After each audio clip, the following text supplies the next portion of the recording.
Shalom! Você está no podcast Exegese e Exposição.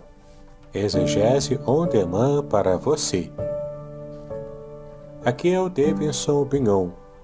Eu sou mestre em Ciências da Religião, professor de Exegese Bíblica no seminário, pastor congregacional e também publisher editorial. Eu ajudo pastores e líderes cristãos a fazer estudos bíblicos na igreja sem ter problemas com interpretações erradas. Então, se você está pensando em compreender a sua Bíblia com segurança, não deixe de assistir a mais episódios como este aqui. Muito bem, então assine o canal, acione o sininho, curta, comente e também compartilhe. Você poderá me dar uma força me ajudando a ampliar o alcance com os estudos bíblicos de qualidade na internet.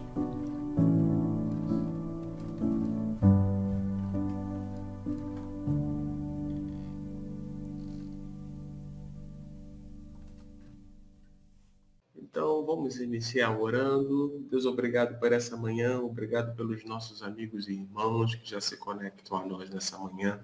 Pedimos ao Senhor que esteja renovando as forças de cada um deles, o ânimo. Pedimos ao Senhor que nessa manhã fale mais uma vez conosco, que a esperança, a verdadeira esperança, continue acesa, viva em nosso coração. Deus, fale através do teu servo, o pastor Davidson, é a minha oração em nome de Cristo Jesus. Amém. Queridos, vou chamar o pastor Davidson, ele é aquele que, esse livro aqui, Revelações do Salmo 23, pastor Davidson, ok? Ele é o autor desse livro, né? E aí, se você quiser adquirir, já tem como adquirir, já está na... Ele já fugiu agora a palavra, já está na sua segunda edição, não é isso, pastor Davidson? Então... Bom dia a todos, Shalom, pastor Aderson, Cris, a todos. Já é a segunda tiragem, é a mesma edição, só que não alterei nada, mas a primeira tiragem já havia terminado, né? Então eu fiz mais a impressão de mais alguns exemplares, não são tantos também. Então, é só você fazer contato para adquirir o livro Revelações Originais do Salmo 23. Isso aí. Então, não fique fora dessa segunda tiragem, né? Então, você que quer, e eu indico, vale super a pena, como leitura, como aprendizado, né? Enriquecer aí o seu conhecimento no Salmo de número 23, tá bom? Vamos iniciar então, pastor Davidson, fique à vontade, Deus te abençoe. Manda o link para a gente abrir aqui, né? A exposição. Quero te convidar aí, se você puder, tiver como, né? Pega aí a Bíblia, o seu dispositivo eletrônico, para que você possa, então, acompanhar também o texto. Pastor Davidson, fique bem à vontade, tá? Ok, obrigado, pastor Aderson. Espero que os irmãos, que você, né, que está nos acompanhando, tenha se lembrado do primeiro capítulo de Abacuque. Eu vou até voltar aqui no primeiro capítulo de Abacuque, que a gente já começou estudando, né? Onde o profeta, ele coloca as suas queixas diante de Deus, né? Então ele fala, né, no primeiro capítulo que nós já vimos, né, que é essa mensagem que o profeta recebeu, uma visão, e então ele começa a fazer as suas queixas. E a primeira lição interessante que a gente já pega aqui é o modo como às vezes a gente acha que Deus não está atento às nossas queixas, ao modo até sincero que nós devemos falar com ele, né? E o profeta aqui se referiu a essa queixa porque, de fato, ele percebia que o povo de Deus estava tão corrompido, uma corrupção era tão grande, mesmo no meio do povo de Israel, que ele ficava se perguntando: o Senhor não está vendo isso? O Senhor não está percebendo a maldade imperando no seu povo, a injustiça? Aí então o Senhor responde para ele, né? O Senhor dá a resposta para Abacuque. Ele fala, não, eu estou vendo sim, já estou preparando a resposta para o meu povo. O povo será levado cativo pela Babilônia, que ele responde ao profeta, dizendo que preparou a Babilônia e Nabucodonosor para estar servindo de chicote, para poder fazer com que o povo de Israel se emendasse, né? Deixasse de uma vez por todas a idolatria, deixasse de uma vez por todas todo tipo de maldade e estivesse realmente se aproximando de Deus. Essa foi a resposta que o Senhor deu a ele. Então, a segunda queixa de Abacuque é uma queixa maior, porque ele se pergunta, ué, mas como assim? O Senhor quer consertar o seu povo usando um povo ainda pior, um povo pagão, idólatra, mais violento, quer resolver. É como se o Senhor quisesse resolver um probleminha no copo d'água, criando uma tempestade e um furacão, não é? Para resolver um problema de uma inundação de um copo d'água, digamos assim. Né? Então está exagerando, acho que a sua mão está exagerando. Então a segunda queixa de Abacuque é reclamando sobre como Deus escolheu resolver o problema do povo, que ele não estava entendendo, não fazia lógica na mente e no coração do profeta. Como nós vimos, a primeira lição é que a gente pode sim abrir o coração para Deus em oração. Necessariamente não precisa ser uma oração pública, com outras pessoas ouvindo. Não. O Abacuque estava dando diretamente com Deus, só ele e Deus, ninguém estava ouvindo. Como ele próprio registrou, nós ficamos sabendo depois. Mas na época era ele e Deus, e ninguém precisou saber disso na época.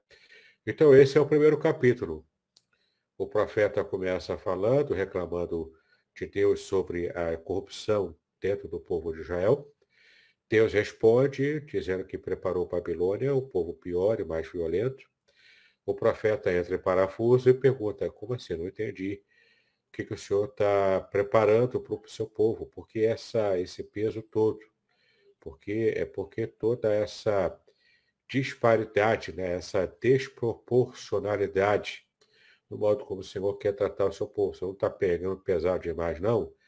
É a segunda queixa de Abacuque. Aqui no capítulo 2, que é o capítulo de nosso estudo de hoje, ele retoma o finalzinho, né, do que ele falou lá no capítulo 1 e recebe uma outra resposta do Senhor. Olha o que ele fala no versículo 1. Ó. O profeta está falando, né? Subirei até a minha torre de vigia e ficarei de guarda. Ali esperarei para ver o que ele diz, aqui o Senhor diz, né?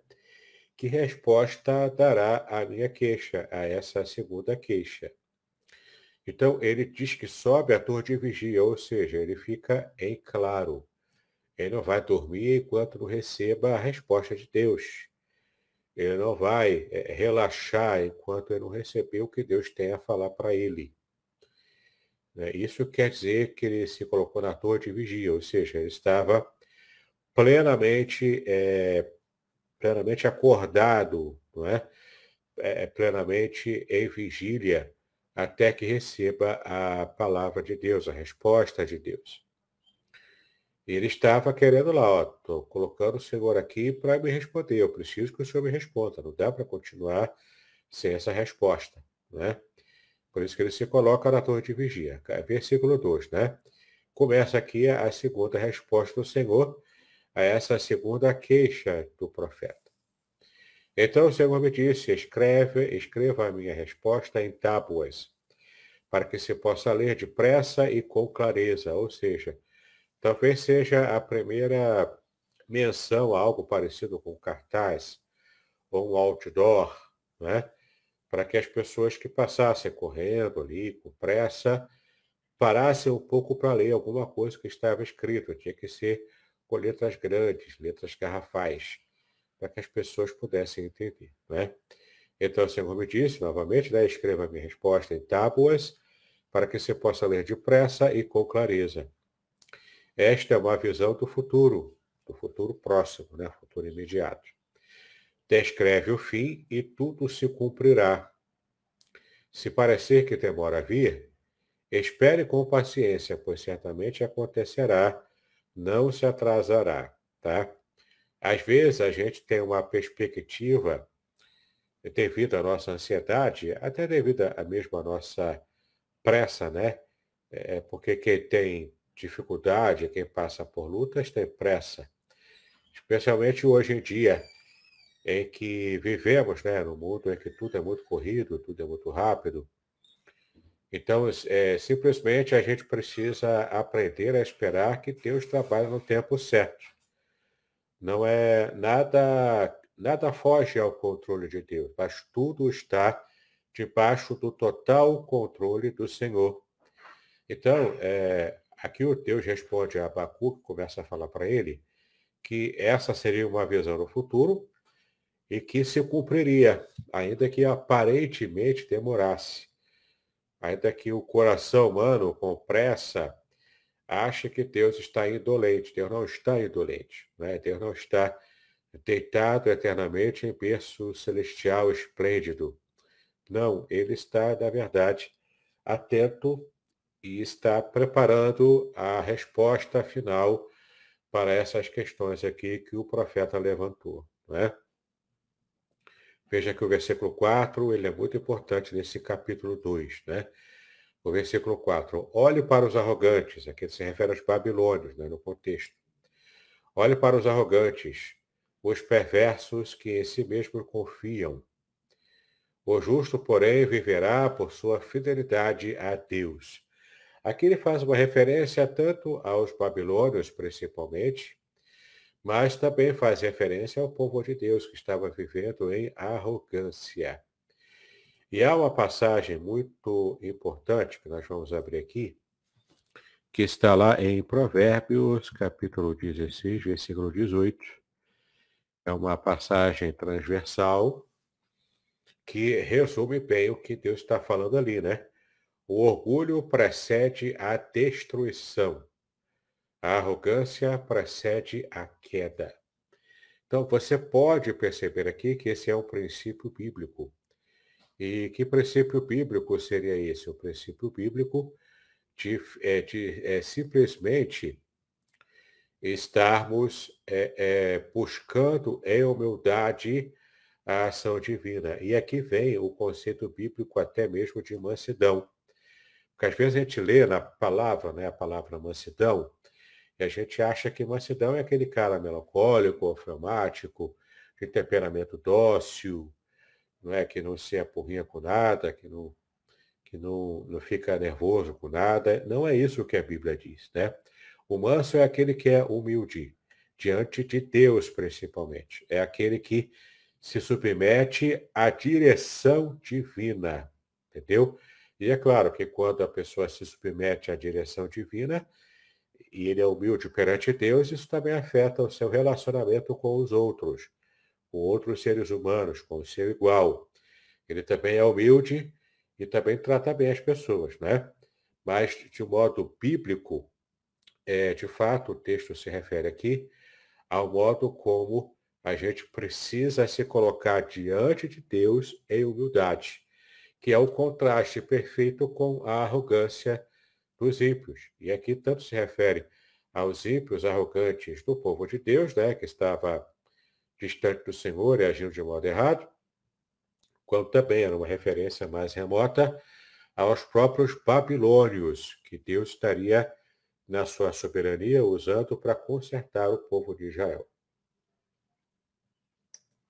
Então ele diz, né, olhe para os arrogantes, os perversos que em si mesmos confiam, que não confiam em Deus, confiam em seu próprio braço. O justo, porém, viverá por sua fidelidade a Deus. Não é? Então, aqui vem, né, talvez a sua versão seja essa aqui, né? A versão da Almeida Revista e Atualizada.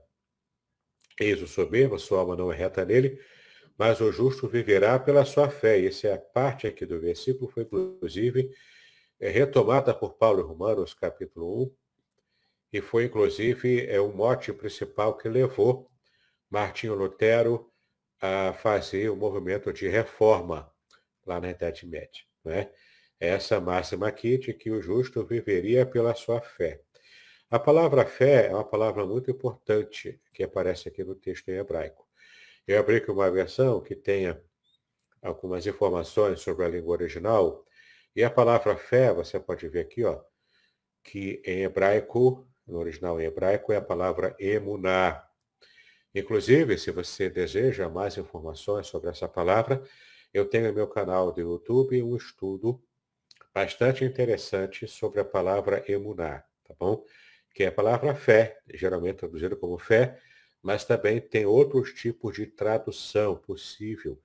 E é provavelmente essa outra forma de tradução que está em voga nesse contexto aqui de Abacuque, capítulo 2, versículo 4. Né? Quando a emuná significa, literalmente, firmeza, fidelidade e estabilidade, ou seja, é a pessoa que está com a estaca fincada no chão. Ele está firme, ele tem uma boa base para a sua vida, que no caso seria a confiança na palavra de Deus. A confiança, no caso aqui do profeta Abacuque, confiança na palavra profetizada por Deus, nessa palavra que ele está recebendo aqui, que é uma palavra de que Deus agiria, inclusive usando o povo babilônico, né, para poder consertar o povo de Deus, tá?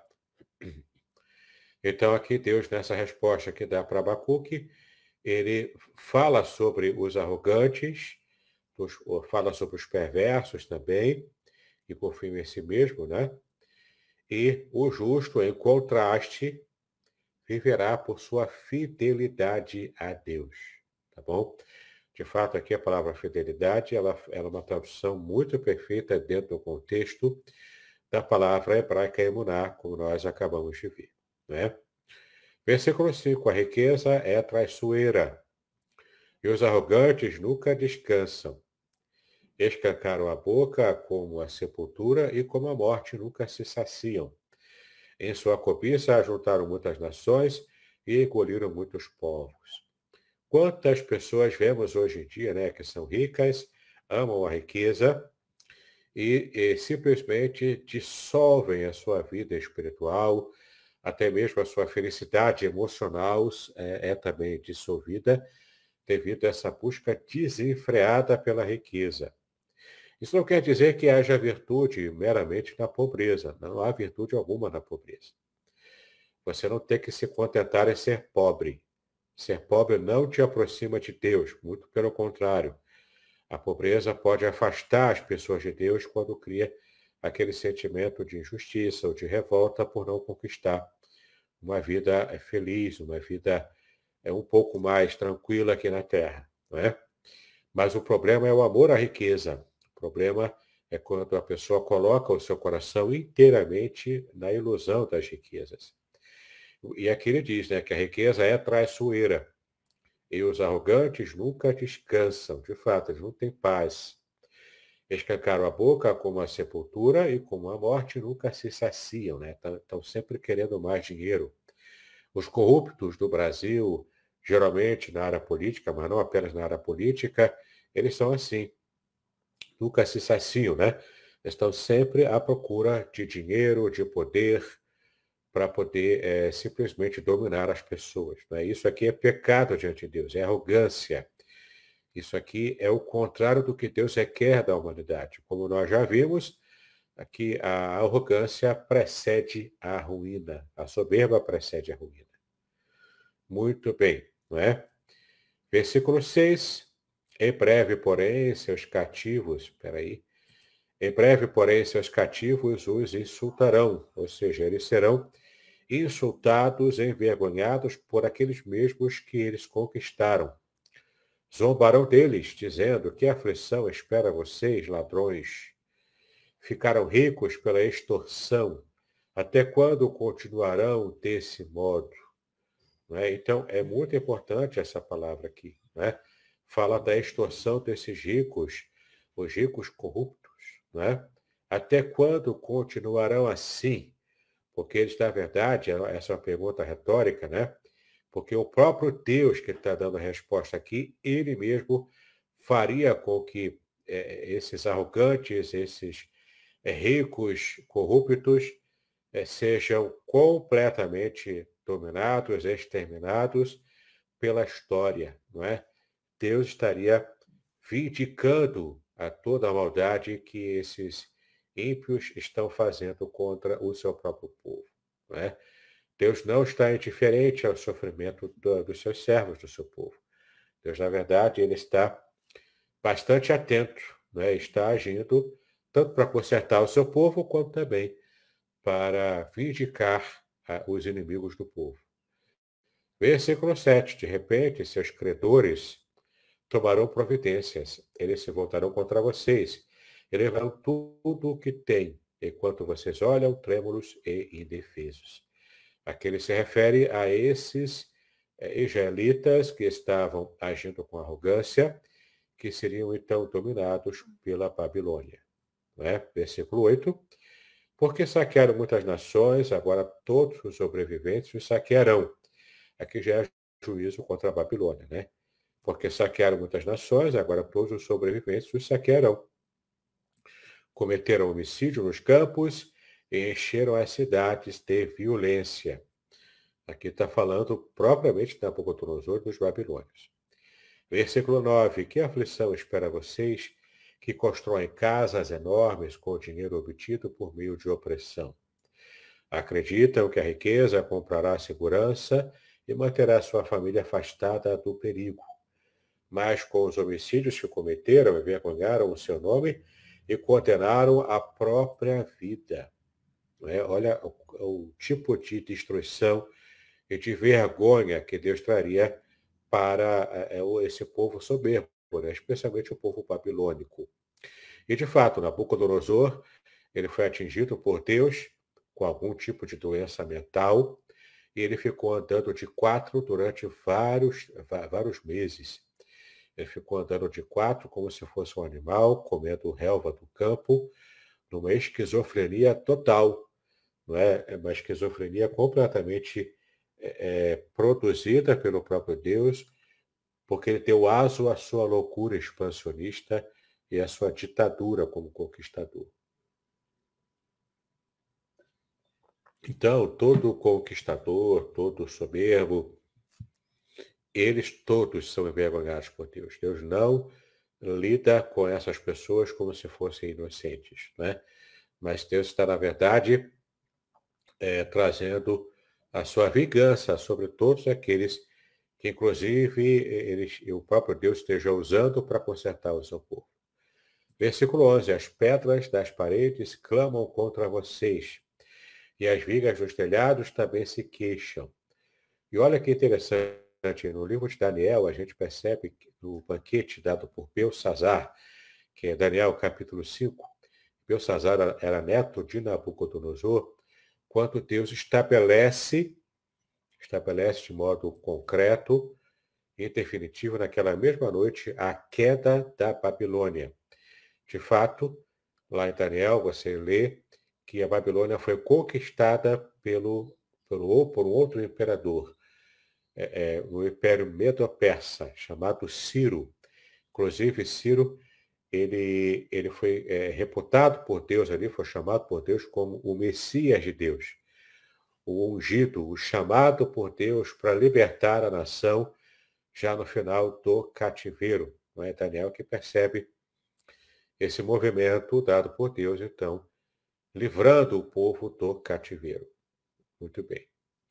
Então, as pedras das paredes fazem referência a essa escrita na parede que Deus colocou, né, para que Belsazzar não entendesse o que estava sendo escrito ali. E estava escrito assim na língua babilônica, né, que eles falavam lá, em aramaico. Estava escrito assim, Mene, Mene, Tekel, Upharsim, né? Ou seja, pesado, pesado e achado em falta. Aqui é a ideia de que alguém colocou um peso na balança, mas esse peso se perdeu, né? Perdeu valor. Essa é a ideia, né? Então Deus estava reprovando agora a Babilônia. Versículo 12. Que aflição espera vocês que constroem cidades com o dinheiro obtido por meio de homicídio e corrupção. Acaso o Senhor dos Exércitos não transformará em cinzas as riquezas das nações? Elas trabalham com afinco, mas de nada adianta. Versículo 14, pois assim como as águas enchem o mar, a terra se encherá do conhecimento da glória do Senhor. Então não adianta arrogância ímpia, não adianta adoração a outros deuses, como o deus principal da Babilônia, que era chamado de Bel. Nada disso adianta, porque o conhecimento da glória do Senhor, apesar do seu povo infiel, Deus faria com que o conhecimento da glória do Senhor enchesse toda a terra. Toda a terra estaria cheia desse conhecimento. Tem um aspecto que já se cumpriu pelo próprio Evangelho, né? Que se espalhou pelo mundo e tem levado a glória de Deus para as nações, inclusive gentias, de um modo geral, não apenas focado em Israel, né? Na nova aliança que o próprio profeta Jeremias profetizou, em Jeremias capítulo 31, versículo 31, ele fala da nova aliança, de modo profético. Isso já se cumpriu em parte, com o próprio Evangelho, a nova aliança, o Novo Testamento, o Evangelho sendo pregado.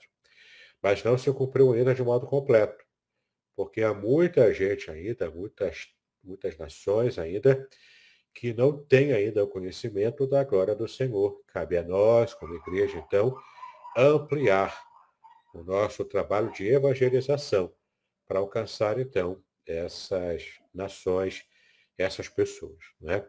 Versículo 15. Que aflição espera vocês que dão bebidas a seus companheiros? Vocês os obrigam a se embriagar e depois se alegram, maldosos, quando eles ficam nus e envergonhados, né? É um tipo de impiedade, um tipo de zombaria, sem nenhum tipo de temor a Deus, né? É o que o Salmo 1 chamaria de a roda dos escarnecedores.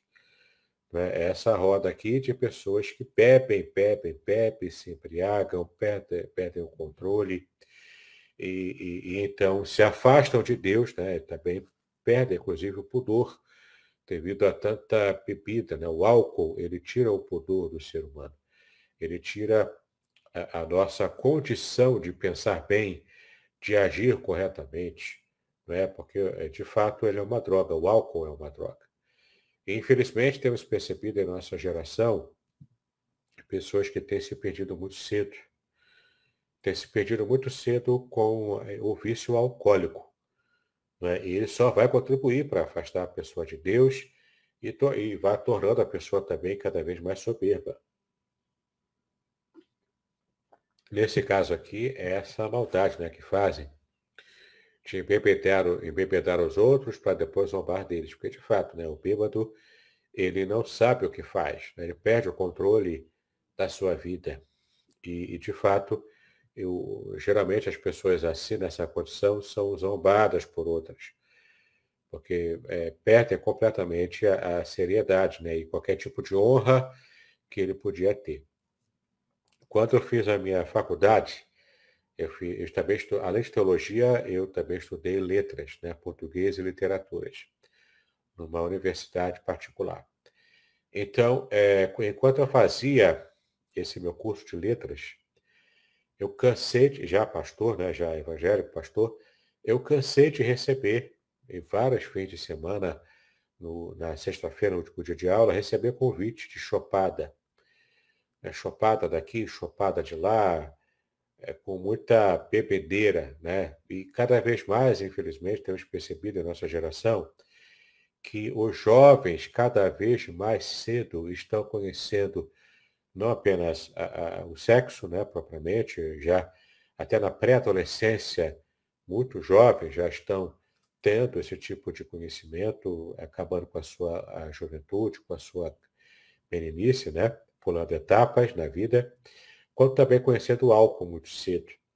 E isso é preocupante, porque a bebida alcoólica, principalmente para jovens, né, muito cedo, abre as portas para, inclusive, outros tipos de drogas que vão, então, aprisionar essa pessoa. E entra numa espiral de infelicidade, né? De distância de Deus mesmo, né? De coração vazio, de insensibilidade espiritual, inclusive, para as coisas da vida. Podcast Exegese e Exposição. Exegese on demand para você.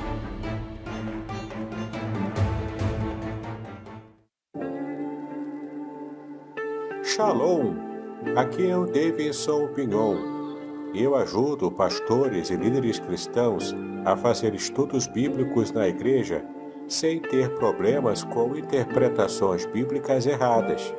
Então, se você está pensando em compreender a sua Bíblia com segurança, não deixe de assistir a mais conteúdos como este aqui neste canal.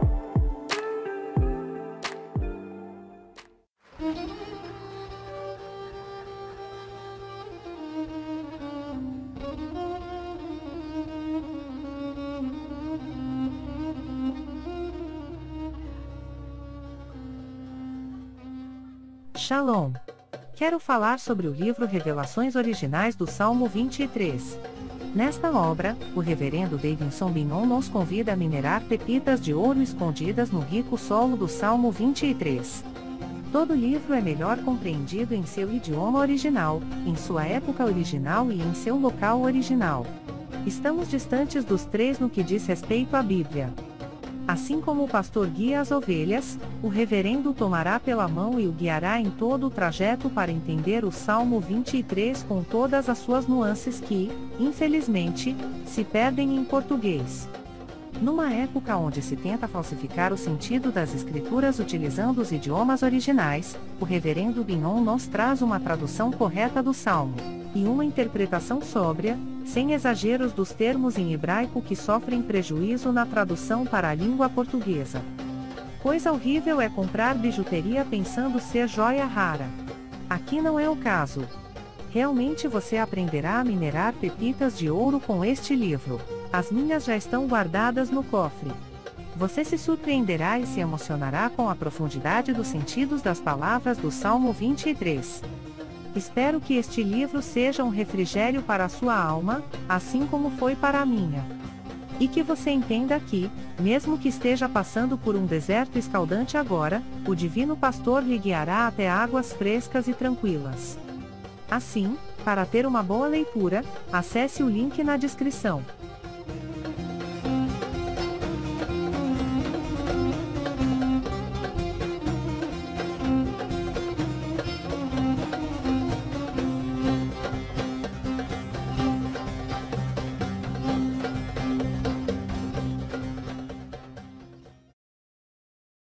Que aflição para vocês que dão bebidas aos seus companheiros.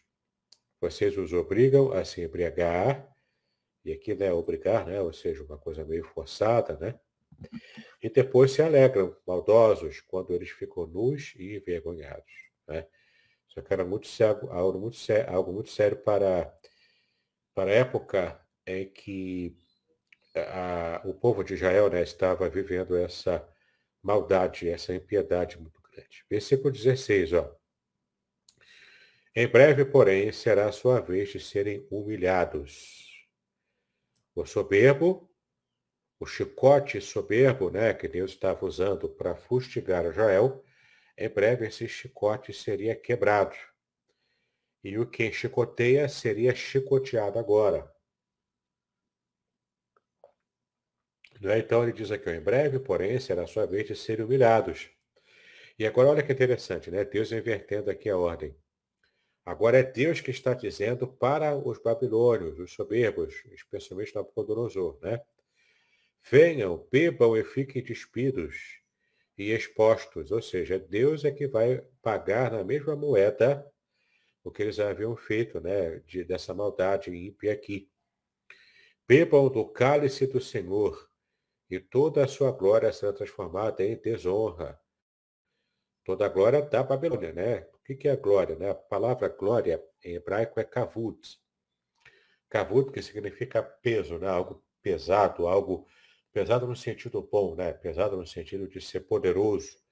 Não é algo leve no sentido de de não ter força, de ser levado pelo vento, né? Mas é algo pesado, algo concreto. Então, glória significa isso, né? E geralmente a glória também é mostrada na Bíblia como a luz que é quase que palpável, né? Uma luz tão grande, uma nuvem, inclusive, uma nuvem luminosa, né? Uma nuvem espessa, mas luminosa, de luz, uma nuvem de luz, e não uma nuvem escura como de uma tempestade, mas uma nuvem de luz que toma posse de todo o ambiente de quem estava adorando ao Senhor, inclusive no templo, na época quando Salomão esteve consagrando o templo, não é? Você vai perceber isso em Crônicas e em Reis também. Então, aqui o Senhor está dizendo, ó, beba o cálice do Senhor e toda a sua glória, no caso aqui seria a glória da Babilônia, esse sentimento de importância da Babilônia,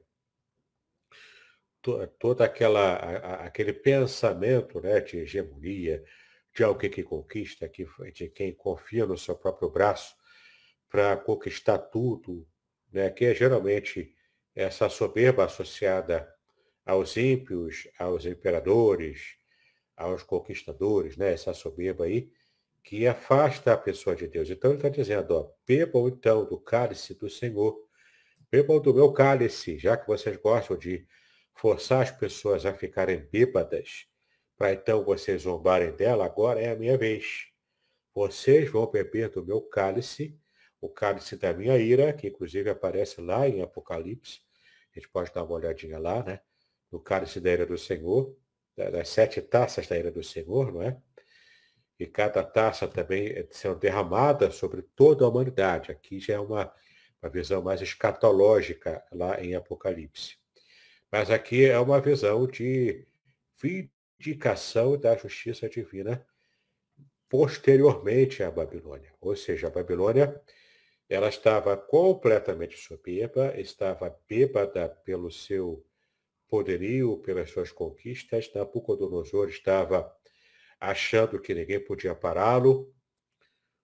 Geralmente os ímpios, os imperadores, os censores da humanidade, aqueles que são completamente embriagados pelo seu poder conquistado, poder temporal, eles, por estarem embriagados, eles não têm o controle sobre tudo.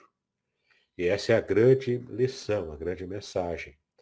Por mais que você alcance poder, por mais que se alcance sucesso, fama, dinheiro, nada disso traz realmente felicidade. Pelo contrário, né, é muito fácil a gente ver gente assim que tem muito dinheiro para gastar, que tem muita abastança na vida, mas que acaba se perdendo e só consegue dormir, por exemplo, a poder de remédio. Conforme o próprio texto diz, né, essas pessoas não têm paz, essas pessoas não descansam, estão sempre preocupadas com alguma coisa, geralmente sempre preocupadas em ganhar mais dinheiro e em preservar, em colocar no cofre, em pagar segurança para preservar aquilo que conquistou, para não perder. São pessoas completamente voltadas para o fio metal, né? Para o dinheiro. E essas pessoas não conseguem ser felizes. É o que o texto está dizendo, né? Então, bebam vocês agora do meu cálice, o cálice do Senhor, o cálice da ira de Deus, né? E toda a sua glória será transformada em desonra. Vamos dar aqui uma pesquisada aqui no texto, para a gente dar uma olhadinha lá no Apocalipse, sobre as taças da ira de Deus. Deixa eu fazer aqui uma busca numa versão que seja mais fácil de achar. Vou buscar aqui, ó, taça da ira. Ver como está lá em Apocalipse, né, nos versículos que se referem a essa taça da ira de Deus. Se bem que não apareceu aqui nenhuma passagem do Apocalipse. Vamos ver só ira de Deus, né? De repente, uma outra palavra que aparece. Ira de Deus. Passagens aqui. Dá uma olhadinha lá embaixo. Aqui, Apocalipse. Né? Tem várias passagens. Então, nós temos aqui Apocalipse 2,18. O anjo da igreja de Tiatira escreve: chama de fogo, os pés ao bronze polido. Aqui não aparece ira, né? Mas vamos seguir aqui, 3,18. Ah, tá, porque aparecem outras palavras de destaque aqui. Capítulo 11, 14. Aqui já começa a falar da cólera de Deus, né? Aqui começa a falar já dessas taças. No capítulo 14, né? Esse cordeiro do Monte Sião, ouviu a voz do céu, entoava um novo cântico, viu outro anjo voando, enfim. Nós estamos programando aqui, eu e o pastor Aderson, estamos programando uma série de estudos bíblicos sobre o Apocalipse. Então, nós teremos oportunidade de estudar também sobre as taças da ira de Deus, tá? Que é o que eu estou tentando mostrar para vocês aqui. Mas aqui já deu para perceber, né? No versículo 10 do capítulo 14 do Apocalipse, né? Também esse beberá o vinho da cólera de Deus, preparado sem mistura do cálice da sua ira, e será atormentado com fogo e enxofre diante dos santos anjos e na presença do Cordeiro. É muito interessante a gente perceber, porque geralmente na Bíblia, a taça de vinho, né?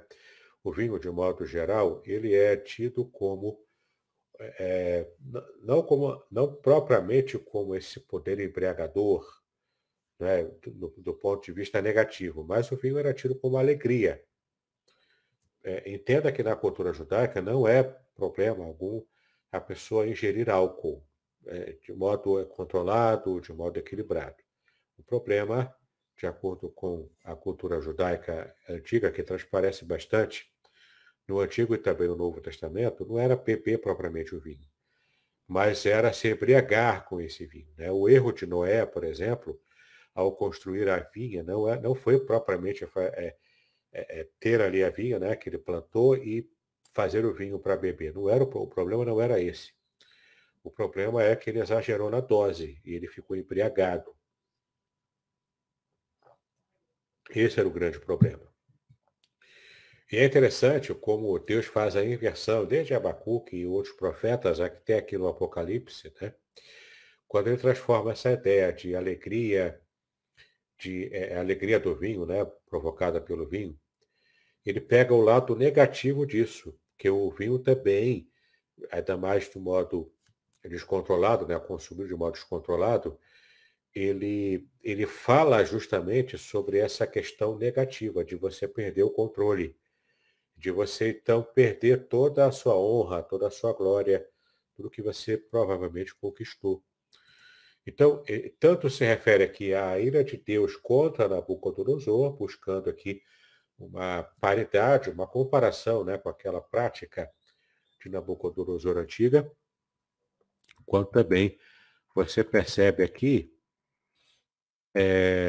esse tipo de ação, né, de Deus usando essa figura do vinho para poder mostrar o quanto o próprio Deus envergonharia as pessoas devido a esse erro, né, a esse exagero no uso do vinho.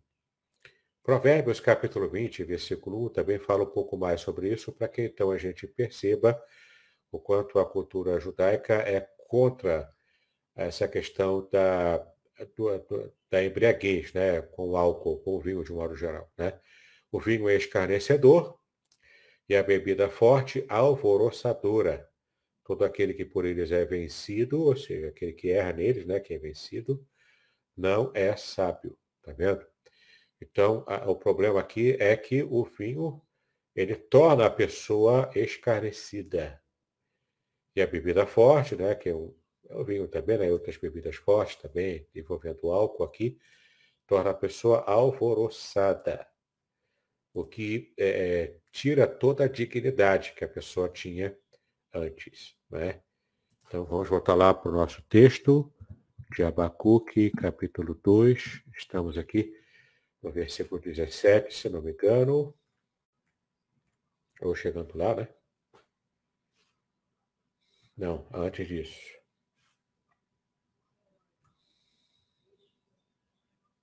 Tá, então, já vimos isso aqui.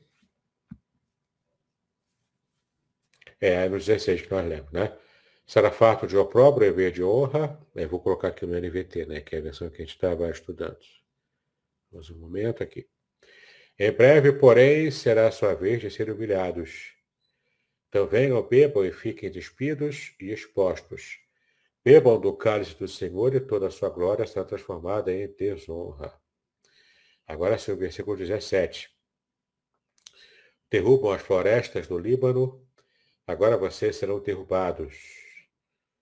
Né? Olha só, né? Deus pegando aqui várias referências de ações, né, dos babilônios, nessas conquistas contra outros povos, derrubando inclusive florestas inteiras do Líbano. Mas vocês, enquanto nação, vocês é que serão agora derrubados. Destruíram os animais selvagens, agora o terror deles virá sobre vocês. Ou seja, vocês perseguiam animais selvagens, caçavam, destruíam todos, dizimavam todos os animais. Vocês agora que serão caçados. Vocês terão o mesmo terror que vocês causaram a esses animais. Né? Cometeram homicídio nos campos e encheram as cidades de violência. De que vale o ídolo esculpido por mãos humanas, ou a imagem de metal que só os engana? Como é tolo confiar em sua própria criação no Deus que nem sequer é capaz de falar. Aos deuses babilônios, né, especialmente Bel, que era o principal deus babilônio. Que aflição espera vocês que dizem a ídolos de madeira, despertem, e que dizem a imagens mudas de pedra, levantem-se. Acaso um ídolo pode lhes dizer o que fazer? Apesar de serem revestidos de ouro e de prata, não há vida dentro deles. O Senhor, porém, está em seu santo templo, toda a terra cale-se diante dele. Mais uma inversão, né? Ele se refere aqui aos ídolos que não falam, que não têm vida, não existem, portanto, se eles existem apenas naquela dimensão, né, de um boneco feito de barro, de madeira, de metal, mas não existem de verdade. Esses ídolos não têm vida. Por isso eles não falam. Eles não podem falar, porque geralmente o ato de falar era associado a Deus, né? A Bíblia é muito pródiga em dizer que disse Deus e falou Deus. Aparece muito no Antigo Testamento essa expressão, que em hebraico é Vaiomer Elohim, né? Falou Deus e disse Deus. Porque Deus é vivo e Deus fala. Ao contrário dos deuses que não existem, são falsos, eles não podem falar. E agora que diante do Senhor que fala, e ele está vivo em seu santo templo, entende? Aqui se refere ao templo que ainda existia, né? Que era tido como lugar de habitação do próprio Deus. Ele está vivo e está habitando no seu santo templo. Por causa disso, o que acontece com toda a terra? Toda a terra cale-se diante dele. Quem se cala são os humanos, diante de um Deus que fala e fala o tempo todo. Viu que interessante essas inversões que Deus dá aqui, mostrando a sua resposta para Abacuque. Ele achou que Deus estava calado, que Deus não estava agindo. Deus revela para ele, olha, eu não estou indiferente. Preparei Babilônia, prepare-se para grandes emoções quando os babilônios chegarem em Jerusalém. Abacuque fica apavorado com isso, reclama de novo com Deus, Deus fala novamente.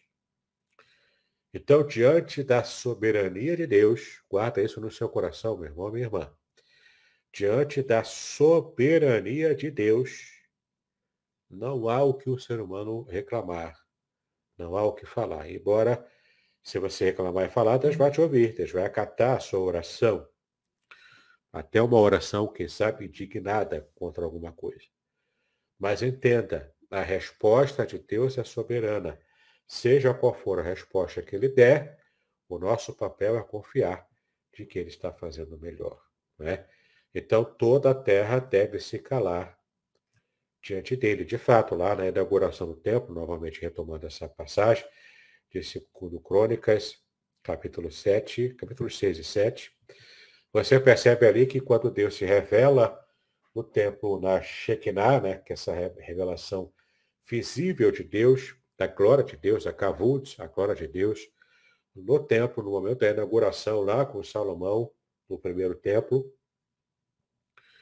quando a glória de Deus toma o templo, aquela nuvem luminosa, né, brilhante, aparece no meio do templo do nada, Deus se revelando ali de modo visível, palpável. Então, todo mundo se ajoelha, todos os sacerdotes se ajoelham, levitas se ajoelham, e todos se ajoelham para adorar a Deus, porque todo ofício, toda cantoria, toda forma humana de adoração se cala quando Deus se revela. Entendeu? Por isso que Abacuque agora não estava mais se queixando. A gente vai ver no próximo capítulo, no nosso próximo encontro, no capítulo 3, qual é a única resposta que Abacuque conseguiu dar diante dessa fala soberana, completa e totalmente no controle de tudo que Deus deu ao profeta. Amém? Mas isso aí veremos no nosso próximo encontro. Já estamos aqui chegando, então, ao momento das perguntas. Eu quero agora estar aqui liberando o nosso querido pastor Aderson para esse momento especial de perguntas. Olá, queridos. E aí, Guti? Algum irmão tem alguma pergunta a ser realizada com base aí nessa exposição do capítulo de número 2? Nós vemos aí que Deus tem o controle de todas as coisas, por mais que ele suscite aí gente aí da perspectiva do próprio povo, um povo ruim, para poder corrigi-lo, ele faz isso, ele tem esse controle, e ele depois trata com isso, principalmente quando excede, né?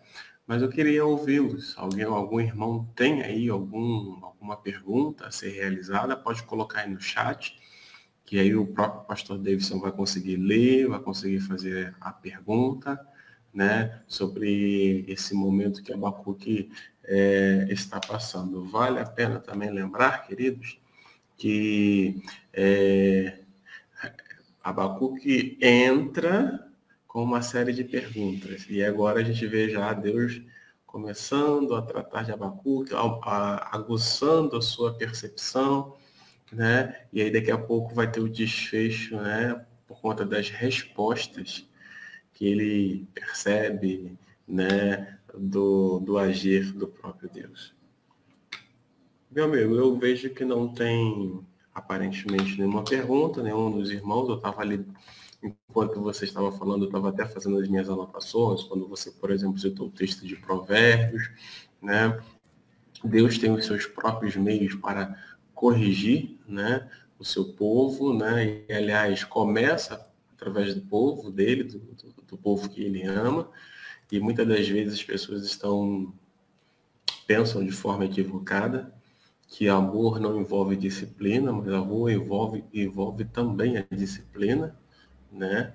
E uma das coisas que eu pude perceber e eu guardei e eu quero compartilhar com os amados as nossas orações, Deus ouve.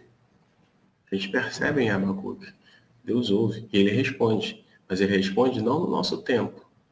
Ele responde no tempo dele. Nada do que acontece está fora do seu controle. É isso mesmo, pastor Davis?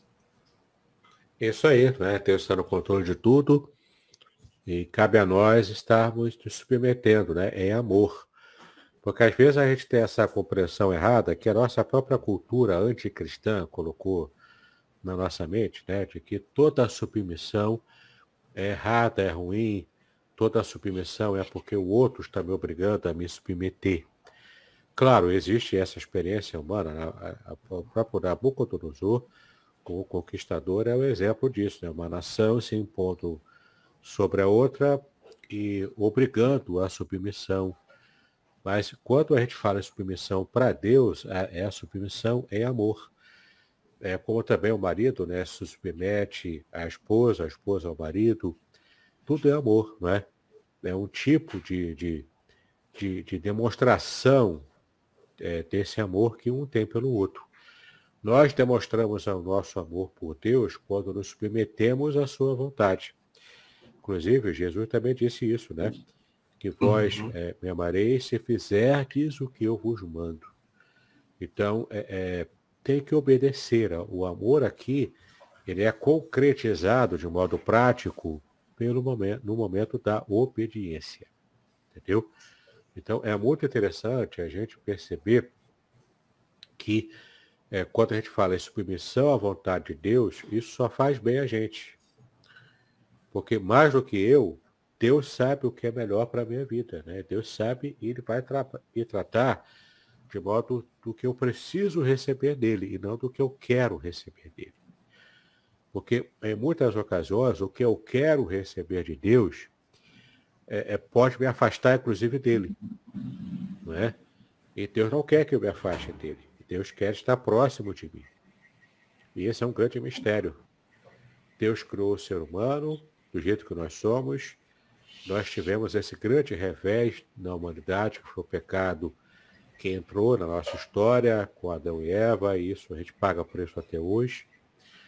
E a imagem de Deus sendo maculada em nós, né, que nós que somos essa expressão imagética concreta de Deus nesse mundo, nós como seres humanos, de modo geral, isso foi maculado, já que o próprio Deus estabeleceu que nós seríamos a sua imagem e semelhança e não uma imagem criada, né, por artífices, né, seja de madeira, pedra, barro, enfim. Né? Deus estabeleceu isso e o pecado trouxe mácula à imagem dele, representativa dele aqui na Terra. Quando entregamos o coração a Jesus, a gente está buscando restauração dessa imagem original, que se perdeu com o pecado, mas que o próprio Deus está regenerando e restaurando, para que ele seja fielmente representado para todas as pessoas aqui na Terra, e isso alegra o seu coração. Então, esse tipo de submissão à vontade de Deus, à vontade soberana de Deus, não é pesado para a gente, quando a gente está com o coração realmente voltado a amar o Senhor. É verdade, é verdade. É uma perspectiva diferente daquela que, infelizmente, algumas pessoas não entenderam, né? Essa questão da submissão, que traz leveza. O próprio Senhor Jesus deixa registrado isso, trocar o fardo, né? O meu jugo e o meu fardo, eles são suaves, tem essa perspectiva também, né? E isso é muito importante. Queridos, estamos chegando então ao final da nossa live de hoje. Quero deixar alguns avisos importantes. Primeiro, um aviso que eu quero compartilhar com vocês. O Davidson já está até ali, olha, Revelações do Salmo 23, ok? O Davidson mandou fazer mais alguns exemplares, já estão disponíveis. Então, se você quiser, qual é o telefone, pastor Davidson? E se você quiser fazer contato para adquirir uma edição muito bonita, né? Toda ilustrada, se você observar aqui, ela é toda ilustrada, tá vendo? Tem muitas ilustrações e tem muitas revelações da língua hebraica. Tudo, claro, falado de um modo simples, para que todo leitor consiga entender, não precisa ter compreensão alguma de língua hebraica, você vai entender tudo do que está no original, lendo, naturalmente, em português. Né? Então, é um livro muito bonito, muito, muito bem trabalhado, né? Me esforcei bastante para fazer um livro bacana. E você poderá adquiri-lo entrando em contato comigo pelo WhatsApp. 021, aqui no Rio de Janeiro, 998-585402. Vou repetir, 021 998-585402. E aproveita agora, nesse período de fim de ano, Natal chegando, é um ótimo presente de Natal, não apenas para você, mas para familiares e amigos também, irmãos da igreja. Vai ser bênção para você essa leitura, eu garanto. É verdade, eu quero dar bom dia aí, os irmãos que já estão conosco, que passaram, a Neise, a Sônia, também a nossa irmã Ilma, a Zilmar, que está conosco, o Douglas também, a Sônia Val, a Ilma Dias também, a Dalva Farias está conosco também, outros irmãos que estão aqui também. né? A Sônia está até inclusive dizendo, quanto mais participamos dos estudos da palavra, aprendemos, a fé aumenta e temos certeza do poderio de Deus em nossas vidas, cumprindo tudo no tempo dele. É verdade, é isso mesmo, minha irmã. E o segundo aviso que eu quero compartilhar com vocês é que na próxima semana, quarta-feira que vem, dia 21, nós estaremos, se Deus quiser, com o pastor Davidson, encerrando, né, esse estudo aí, essa série de estudos aí, falando sobre esperança renovada em Abacuque. Como que vai acontecer? Na outra quarta-feira, a gente já está nas vésperas do Natal, que por sua vez já vai estar nas vésperas do Ano Novo, que por sua vez já vai inaugurar o Ano Novo, né? Então, fiquem bastante atentos, queridos. Vamos ter alguns ajustes. Em janeiro, se tudo der certo, nós estaremos de férias. E aí, já que estaremos de férias, nós não vamos, né? Vamos dar uma pausa, vamos entrar em recesso. Quando que nós vamos entrar em recesso? Nós vamos entrar em recesso no dia 23, no dia... a última sexta-feira antes do Natal, se não estou equivocado. Depois eu vejo aí a data certinha. O pastor Davidson, ele então vai ter um encontro conosco, depois ele entra de recesso. Em janeiro a gente está de recesso, porque nós estaremos de férias, se tudo der certo estaremos no Rio de Janeiro, né? E aí, para que não fique assim aquele vago, e aí e tal, nós vamos estar mandando, né, alguns links, colocando aí no nosso próprio, na nossa página, mandando aí os links para os irmãos do pastor Davis, com algumas mensagens, com alguns estudos do pastor Davis, a gente já está combinando aqui, para que você possa acessar, para que você possa também não perder esse contato, né? E aí, quando passar o período de recesso, nós vamos retornar, e aí, se tudo der certo, nós iremos retornar falando sobre o livro de Apocalipse. Livro de Apocalipse. Livro de Apocalipse, deixa eu já deixar claro para vocês, não foi escrito literalmente, ou não é direcionado para um não crente, é direcionado para você e para mim, para nós que confessamos a Cristo Jesus, para fortalecer a nossa fé, animar, avivar ainda mais a nossa esperança em Cristo Jesus. Eu tenho certeza que você vai gostar. E aí, esse estudo, já leio antes, né? E já trago aí as suas perguntas, que vai ser muito bom. A Neise está aqui me pontuando, dia 23 de dezembro. Exato, é a última sexta-feira antes do Natal. Tá bom, queridos? Estamos encerrando, então. Eu quero agradecer aí a participação de cada um de vocês, Neise, Sônia, Ilmas, Ilmar, Douglas, né, que também está conosco, a Dalva, né, que também está conosco, a Cris, que não está virtual, mas está presencial, está lá do outro lado da sala, como se a sala fosse grande, ó. Ali, do ladinho ali, né, que também está acompanhando aqui conosco. E aí, então, eu quero agradecer a vocês e quero agradecer ao pastor Davidson pela parceria, por prontamente, né, aceitar a parceria, de estar caminhando conosco virtualmente, sendo instrumento de Deus para aumentar o nosso conhecimento bíblico, que faz muito sentido aquilo que a nossa irmã Val colocou aí no comentário. Pastor Davidson, eu peço gentileza que você faça suas considerações finais e depois ore por nós. Amém. Então, eu quero agradecer ao pastor Aderson, a Cris, a todos os irmãos da Igreja Congregacional de Aracruz, e você também, né, que acompanha a gente aqui pela internet. Agradeço pela confiança e vamos então estar orando, né, colocando a nossa vida na presença de Deus, pedindo ao Senhor que esteja renovando as nossas esperanças. E na nosso próximo encontro, o capítulo 3, fechando então o livro com chave de ouro.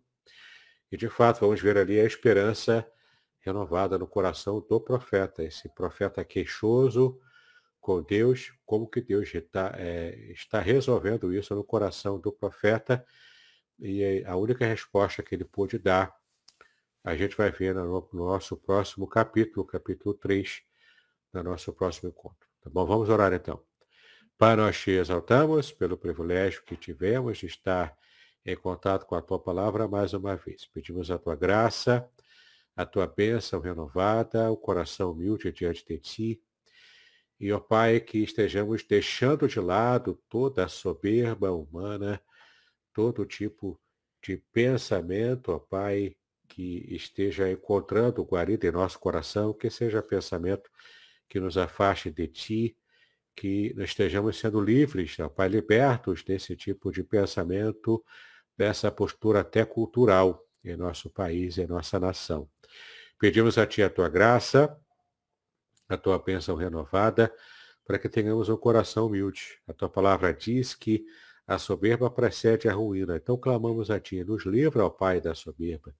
Dá-nos um coração humilde na Tua presença.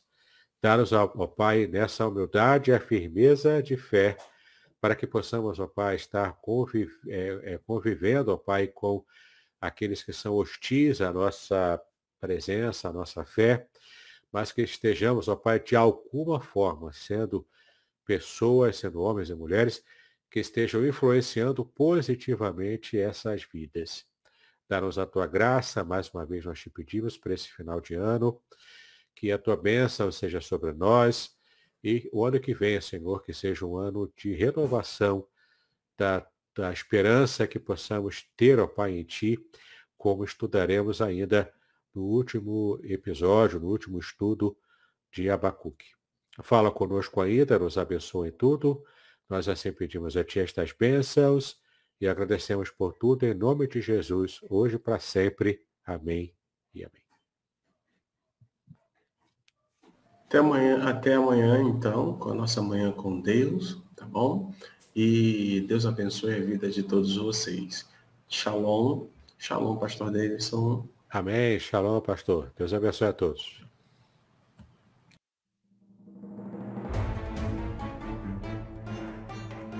Muito bem, agora o que eu gostaria de ver é a sua participação. Entre em contato comigo, compartilhe a sua experiência comigo e quem sabe até se você enviar em formato de áudio, eu possa aproveitar a sua experiência para apresentar no próximo episódio do podcast Exegese e Exposição. Eu sou Davidson Bignon e eu ajudo pastores e líderes cristãos a fazer estudos bíblicos da igreja, sem terem problemas com interpretações erradas. Se você então está pensando em compreender a sua Bíblia com segurança, não deixe de assistir a mais episódios como este aqui.